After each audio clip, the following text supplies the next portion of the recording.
রেসিপিটা তৈরি করতে যে কি পুড়িয়ে ফেললাম আমি ঠিক বুঝতে পারছি না। কি করা যায় আপনাদের জিনিসটা দেখি, কে কে এই জিনিসটা খেয়েছেন এদের মধ্যে আমাকে কিন্তু জানাবেন কমেন্ট করে।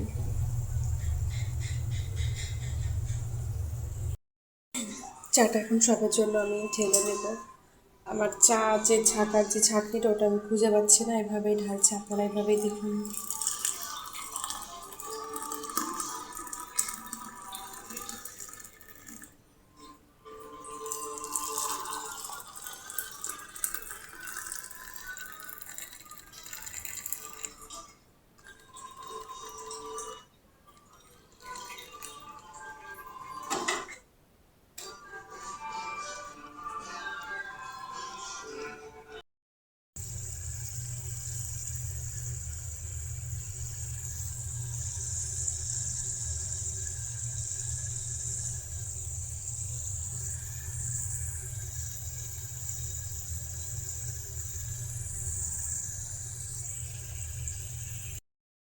এই যে আজকে এই মূল্যবান জিনিসটি নিয়ে আসা হয়েছে, এটা আমি রান্না করবো। আচ্ছা, আমাকে একটু বলবেন আপনারা কমেন্ট করে যে এটা কিসের সাথে রান্না করে খেলে বেশি ভালো লাগবে।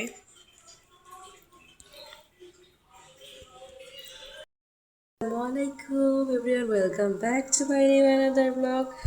আজকে আমি ঈদের পরে চলে আসলাম সুন্দর একটা রেসিপি নিয়ে। পুরোটা কিন্তু আপনাদের সাথে ব্লগে আমি শেয়ার করব। আর যদি রেসিপিটা মানে শিখতে চান তাহলে যদি ভিডিওটা না দেখেন তাহলে কিন্তু মিস করবেন, তো সাথেই থাকুন।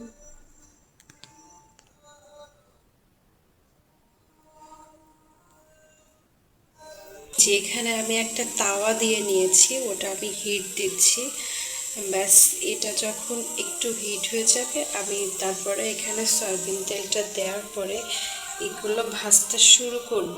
আর এইগুলোতে আমি ব্যবহার করেছি একটা ডিম, আর হচ্ছে আপনার যে লাচ্ছা সেমাইয়ের যে প্যাকেটগুলো ওটা।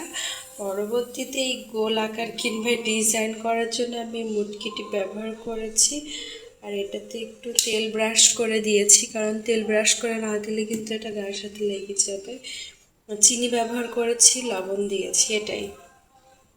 এই যে আমার অলমোস্ট তাওয়াটা প্রায় প্রায় গরম হয়ে গেছে।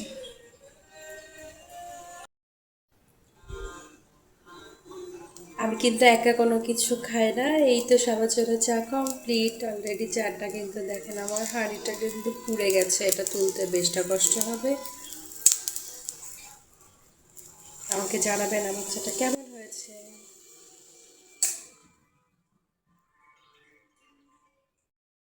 এই যে আমি তাওয়াতে পরিমাণ মতো তেল বসিয়ে নিয়েছি, এটা এখনো গরম হবে। আর এই যে এখানে রেখে দিয়ে এর সাথে কিন্তু আমি ব্যবহার করেছিলাম ঘি, দেখতেই পাচ্ছেন। এই যে আমার সুন্দর রেসিপিটা অলরেডি আমি তেলের মধ্যে দিয়ে নিয়েছি, আপনারা দেখতেই পাচ্ছেন। এখন ভাজার পালা, আপনারা সাথেই থাকুন, আমি এটা ভাজতে থাকি। এই যে আমার রেসিপিটা অলমোস্ট এক পাশটা হয়ে গেছে প্রায়। এটা আমি এখন মানে চামচের সাহায্যে এটা উল্টিয়ে দেবো। এই যে আপনারা দেখতে পাচ্ছেন কত সুন্দর হয়েছে।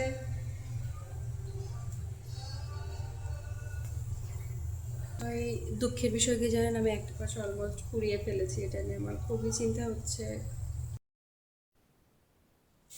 আজকে ঈদের অনেক দিন পরে আমি একটা রেসিপি তৈরি করব, অবশ্যই আপনাদের সাথে শেয়ার করব।